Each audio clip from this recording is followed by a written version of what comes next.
In this video, I just want to go over some highlights of how some of the plays I use work, such as some of the blitches I've shown, and I'm actually going to show you a blitz that I've got from another user and how it won me the game in this close battle.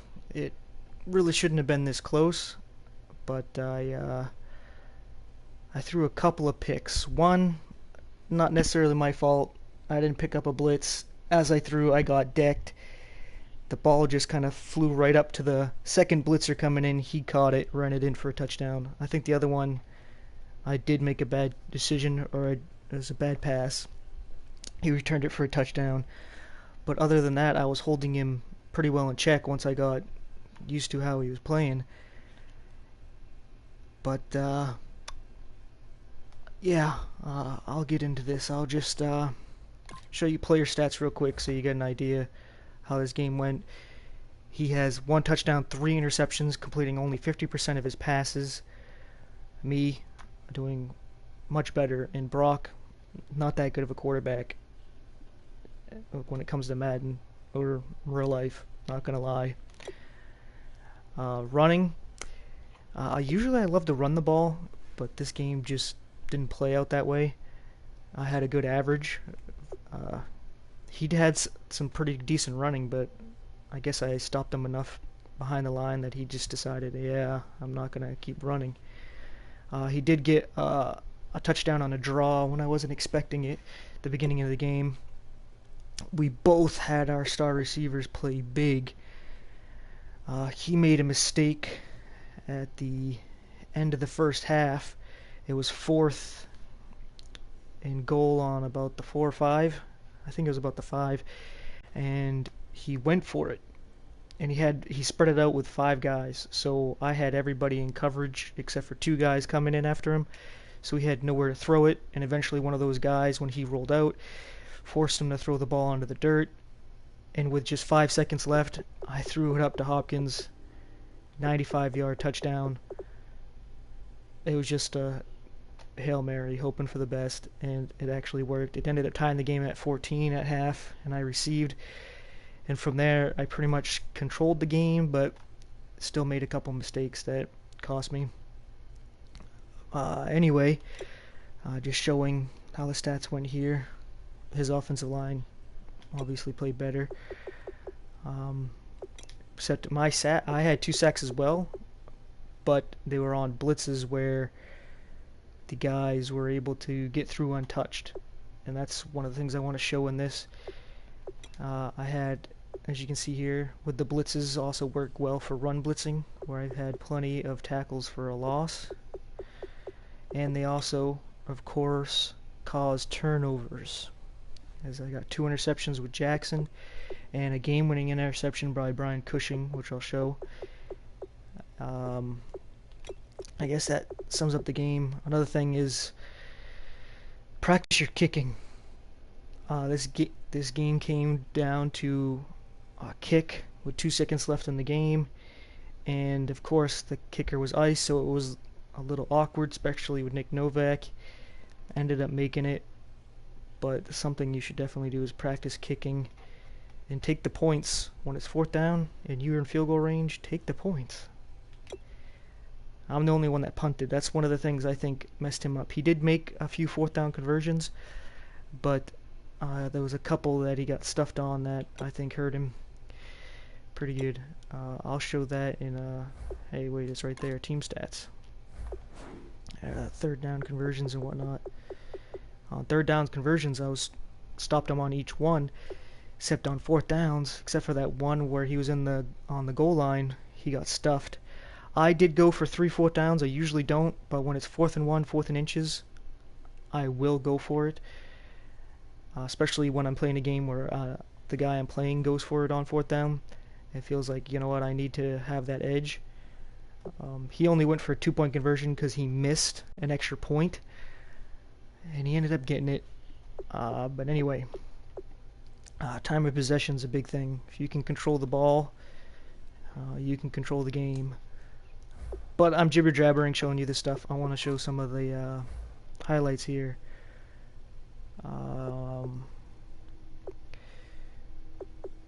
this play right here, with 37 seconds left in the game, is what ended up winning me the game, and I'm not going to show that one right yet. I don't know what order these plays come in. This one's a huge rating. Oh, it was a 4th and 16, and I was losing, I think, 28-21. And as you can see, there's about 2.5 minutes left in the game, and I was like, shit, I have to do this. This was just a crazy play. What the heck? Get off of that. Seems to be going slower.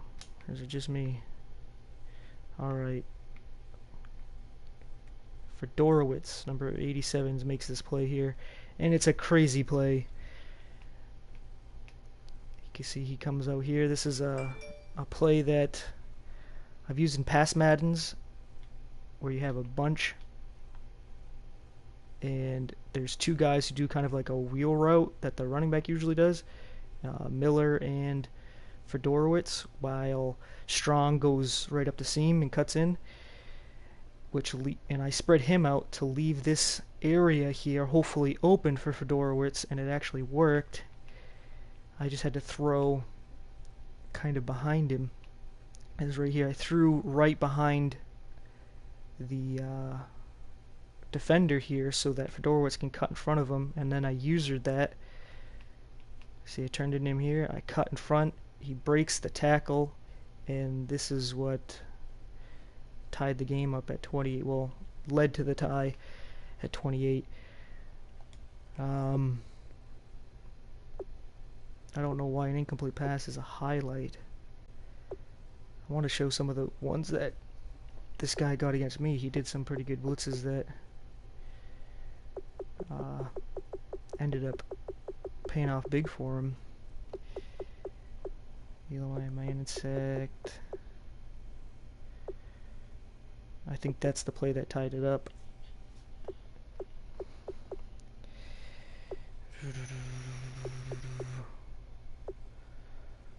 Okay, here's where I probably made that bad decision.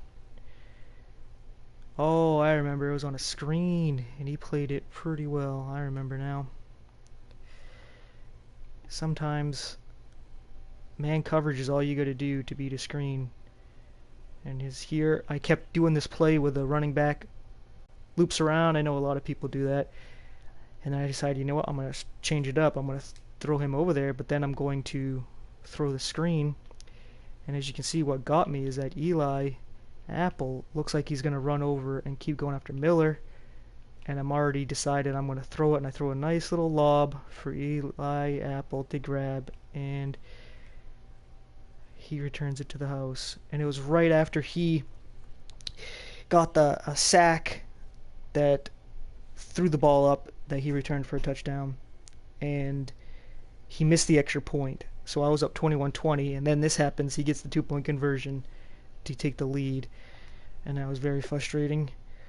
But that's, you know, high risk, high reward when it comes to screens sometimes. This is the one that wasn't because I made a bad decision. This is just probably should have put max protect or something. I don't remember the play that I'm running here. Maybe if I back up. I'm not quite sure. But I don't have much time. I see what I want. And I'm going to throw probably to Hopkins since he's open there on a drag. But I'm getting hit as I throw. Robinson picks it off and he's gone. That's what happens with a well-timed blitz. Shit like that happens.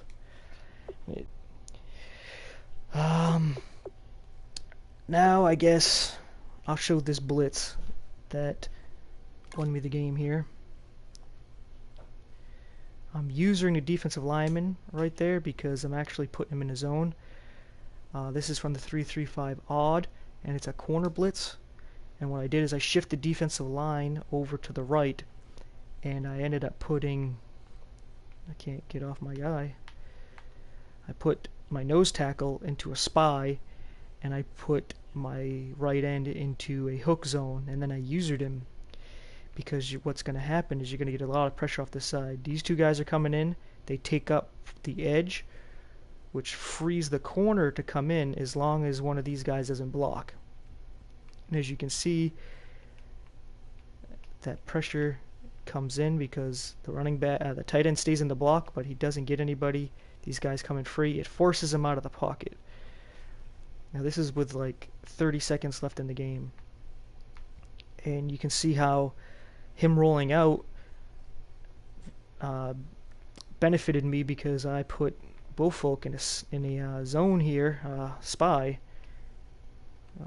on the wrong guy here, and he stays in front of him, so he can't run if he wants. And I usered over to the flats because I knew that's where he'd probably want to dump it off to, because if he's rolling out that way, a lot of people, when you run that blitz once or twice, or they see you're overloading to one side, they will roll out to the other side. So that's why I usered him to go over to the flat. So what he ends up doing is he comes back to the middle. I'm assuming he's looking at this guy. Let's try to take it from this angle. And he's probably like, yeah, that's who I'm going to throw to. He throws a little bit late because he was open right here for a brief time, but by the time he sees him and throws it, Cushing, boom, saves the day. So that's how a blitz, even though you're not necessarily going to get a sack, is going to affect the quarterback, and sometimes get interceptions and fumbles. And you can see Eli is hating himself right now. It's a tie ball game. He threw an interception with 30 seconds left, and I get the ball at midfield with 3 timeouts. I think this is the play that sets up the field goal to win the game. And then I'll show this and the field goal, and then I'll call it quits here. You know, I doubt you even watched this far. This is more just, I'm so excited that I pulled off a win here when I messed up a couple of times, or I shouldn't have won this game, but here we go. I'm going to end up hitting Hopkins here because everybody's covering underneath because of the Miller drag here. And here we go. Let's slow it down. So we got the linebackers covering underneath because they're covering Fuller here, which I don't recall him coming over here on this play. I didn't think it was a double drag, but they're staying low. And they want to cover Fuller and Miller. And I thought I had a guy here going on a corner route, but I guess I'm thinking the wrong play. Because they did that, over the top is Hopkins, which leaves him wide open. He takes a hit but holds onto the ball. I get it at the 25. And then what seems to be an easy peasy field goal wasn't so because of the weird kicking animation that comes up when you are iced. And it's like I iced myself because I called a timeout with 2 seconds left, so I could make this and end the game, or miss it and just bring it to overtime where he has no chance of just throwing up a Hail Mary pass. So simple, boom, pretty much right down the middle. Game over. Sucks for Antrut, 5'10", but was great for me. I wish I could look at a bunch of the other plays where I can show you some of the blitzes that I do. Let me see if I can find a couple of my sacks. Right here, with a minute 46 left in the game.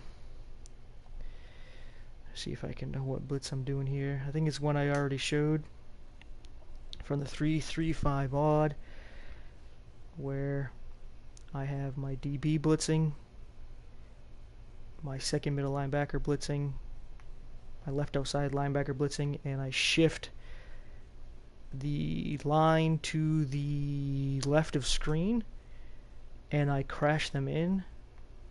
It's this blitz, and I think it's what helps set up the interception because he's worried about pressure. And he comes out in this formation as if he's going to run, but there's a minute 30 left. And this blitz is pretty decent against the run. Plus, you can see I brought my strong safety down in case he wants to run to that strong side. I'm going to try to cover that because I got a blitz from the other side, which I'm hoping will cover it if he decides to run that way. But I'm playing pass. I'm just playing run in case cautionary because he did run it before the 2-minute warning and got a good 14-yard gain on me when I wasn't expecting it. You know, some people do that when there's 2 minutes left. They throw a curveball at you. But anyway, I'll show what happened here. He does a play action. You see how I was saying he was running, but I hit play pass commit, so my DB just comes right at him, and because it's a play action, as soon as he's able to even throw it, he's getting hit. Wish it would have been a fumble there. Would have been a lot easier to get down there and get a better field goal with 3 timeouts at the 20, or just scoop up the fumble for a touchdown. But hey, I'll take it because it ended up leading to a interception.